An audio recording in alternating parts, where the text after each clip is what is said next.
So, I haven't said anything about the Bud Light thing yet, mostly because I wasn't sure if I had anything interesting to say or add to it, but I think I'm going to talk about it. Before we get into it though, I just want to say hit that like button, subscribe for more bar philosophy and hot takes, and if there's something I missed, or while you're watching this you think of a question, or even if you want to disagree with me in the comments below, leave me a comment. Alright guys, thanks. Let's get into it. Personally, I don't really like Bud Light as a product. Like if I'm drinking shit beer, I usually drink Coors Light or a Mexican lager.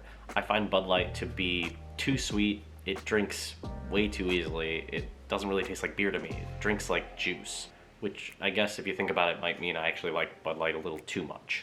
All of the controversy I see revolving around this has nothing to do with the product itself. It has to do with Bud Light's right-wing customer basis being mad that Bud Light, the brand, decided to run a marketing campaign with a trans individual. They see that as an endorsement of values that they don't hold, and also some kind of betrayal of trust. I think because it brings to light the fact that, as a company, Bud Light doesn't care about them. Personally, I believe that trans people are people and deserve to be treated as such. But even more so, they deserve to be seen. They deserve to take part in the media landscape that is our shared culture. Because they're here. Now that is not a particularly bold or progressive or groundbreaking thing for me to say, and yet it is that exact value that these right-wing ex-Bud drinkers are raging against. To be against that one thing so hard, to be against a community that is so marginalized, so underrepresented, so discriminated against, that's not good. That's the opposite of good. Evil. You get what I'm saying here? It's evil. Now, if any of you are hurt by this or feel attacked by that statement, I humbly request that you reconsider your opinion. Because rarely, when you look back at history, if you see a group of people who are actively looking to silence or harm a minority group, rarely are they looked at as the good guys. Now, I fully anticipate some pushback about everything I just said from people and even some bartenders, not because they're right-leaning, but rather because they want to adhere to this kind of golden rule we have in bartending, which is there's no politics at the bar.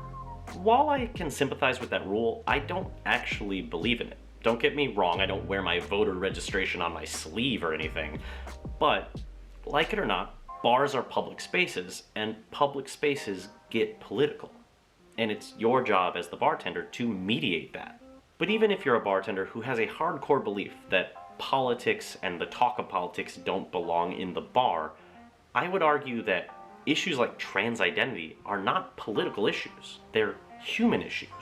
And recasting it as a political issue allows bar culture at large to ignore it, to ignore trans people, all because we're trying to have adherence to this supposed golden rule. You as the bartender are supposed to make your bar welcoming and comfortable and safe for your guests. And if you align yourself with people or ideologies that allow you to just ignore them whole cloth, you're a shit bartender. That deals with the part about Bud Light endorsing values that their customer basis may not hold. Now, let's talk about that second part, the realization that the customer is not actually that important to the corporation at large. To that point, I just want to say to all these right-wing individuals who, are realizing this for the first time, welcome. That is what it is like living in this capitalist landscape. That's the game. They don't give a fuck about you. But in this circumstance, that actually might be kind of freeing for you. Because I guarantee that company doesn't care about me any more than they care about you. In fact, I know that company gives boatloads of money to politicians and projects that I don't want anything to do with. There's a lesson here that when a company gets that big, it is not a force for good. The more you look into it, you find that you can't eat or drink anything in our cultural landscape that isn't problematic in some way. So drink what you like and recognize it's not your fault. This week was the first week, at least at my bar, where it seems like this performative outrage of not drinking Bud Light is finally on the out. Which, I don't know if that's a good thing because it no longer allows me to identify who in my bar are bigots, but it does mean that going to work isn't going to be a fight every single day. Now don't get me wrong, that doesn't mean my bar or bars in general are any safer this week for the trans community. That responsibility falls on bartenders and the rest of the restaurant staff. But I do hope that all those people who are raging against Bud Light these last few weeks learn, at least subconsciously, a lesson in futility. I am, however, gonna miss that look on a bigot's face when they realize that the beer that they switched to stick it to Bud Light is also owned by Anheuser-Busch.